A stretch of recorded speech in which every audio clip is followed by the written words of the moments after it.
pumalo na sa 13 ang nasawi dahil sa gumuhong gusali sa Tanzania, Africa at Australia, USA at Japan nagsagawa ng trilateral meeting para palakasin ang military cooperation ng bawat bansa. Si Joy Salamatin sa sentro ng balita.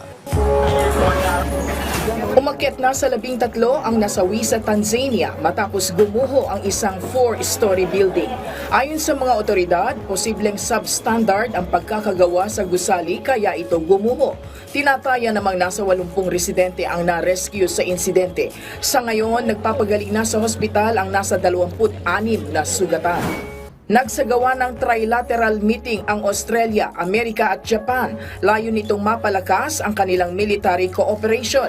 Base sa pagpupulong, ide-deploy ng Japan papuntang Port Darwin ang kanilang Amphibious Rapid Deployment Brigade para magtrabaho at mag-ensayo kasama ang Australian at US forces. Anila, mas mapagtitibay nito ang surveillance at reconnaissance activities para maabot ang kanilang layunin, ang ma-secure at mapanatili ang kapayapaan sa Indo-Pacific region.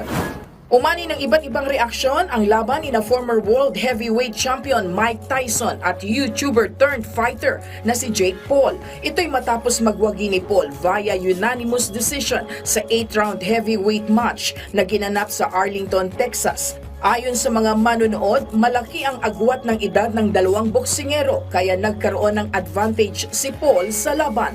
Sabi pa ng ilang boxing fans, mayroon na ring dinadamdam na sakit si Tyson na maaring nakaapekto sa performance nito. Samantala, sinubaybayan naman ng halos 120 milyong individual mula sa iba't ibang bansa ang laban sa isang online streaming platform.